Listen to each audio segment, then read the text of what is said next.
A lion does not stop mid-hunt to explain itself to the hyenas circling the edge of the grass. It doesn't turn its head and reason with them. It doesn't say, "Let me tell you why I need this meal. Why my method is right." It moves.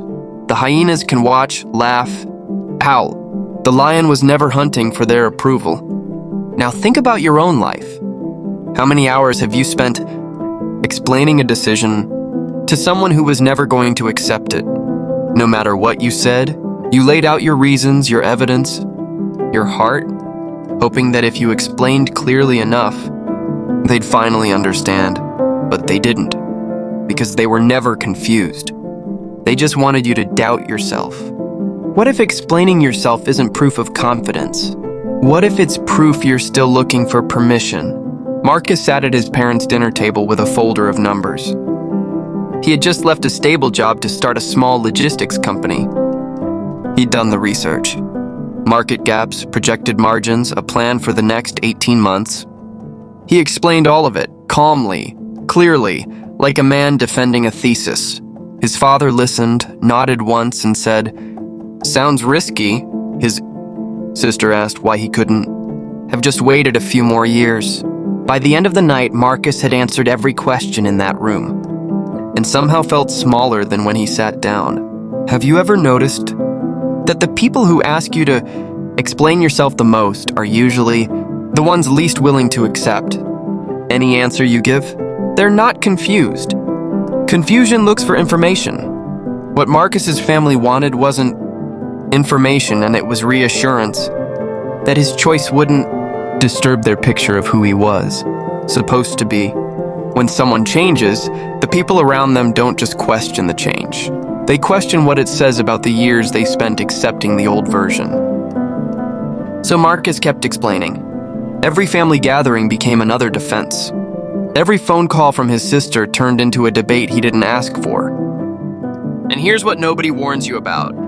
The more you explain a decision that was already right, the more you start hearing your own doubt in your own voice. Not because the decision was wrong, because repetition under pressure starts to feel like proof that something needs fixing. 3 months in, revenue was slow, like every new business.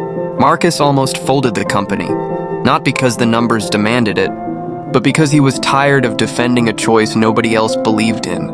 Then at his cousin's wedding, he overheard his uncle, a man who had built 3 companies and never once discussed his reasoning with anyone, say something to a stranger, asking why he'd sold his last business at what looked like the wrong time.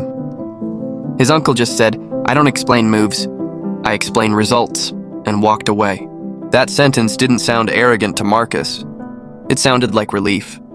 Because his uncle wasn't avoiding accountability, he simply understood something Marcus hadn't figured out yet. Explanation and accountability are not the same thing. You can be fully accountable for a decision without handing every doubter a courtroom to cross-examine you in. Here's the deeper mechanism, and this is the part most people never see. When you feel the urge to explain yourself to someone who's already made up their mind, that urge isn't coming from logic. It's coming from an old, quiet fear. The fear that if this person doesn't approve, maybe you're not allowed to trust yourself either. Your nervous system was built for tribal survival. For most of human history, disapproval from your group meant real danger. So even now, when someone raises an eyebrow at your choices, some ancient part of your brain treats it like a threat that needs to be neutralized with words. That's why you keep explaining, even when explaining clearly isn't working. You're not trying to inform them. You're trying to calm yourself.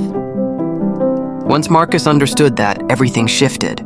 Not because he decided to stop caring what people thought. He decided to stop confusing explanation with self-respect. He built a simple filter, and you can use it too. Before defending a decision, ask 2 questions. First, does this person actually have a stake in my life? Or are they just a spectator with an opinion? Second, are they asking because they want to understand me? Or because they want me to agree with them? If the answer to either question points toward spectator or agreement, you don't owe a defense. You owe your attention to the work instead. Marcus stopped bringing folders to dinner. When his father brought up the business, Marcus said one sentence, "It's going well. Thanks for asking, and change the subject. No debate, no proof. Just forward motion. 6 months later, the company was profitable. Nobody at that table asked for numbers again. Results had already answered the questions his words never could.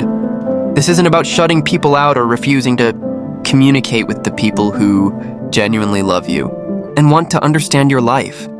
It's about recognizing the difference between someone asking to walk beside you and someone asking you to slow down so they can catch up to their own comfort. The lion isn't cold. The lion isn't hiding. It simply understands that the hunt doesn't require a hearing.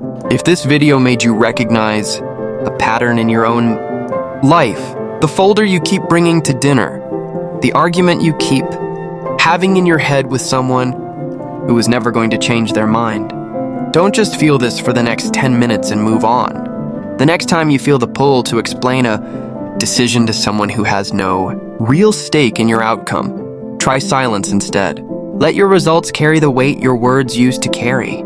Because the goal was never to be understood by everyone. The goal was to keep moving while some people were still busy asking why. This is NGU mindset. Never give up. Rewire your mind. Build your future.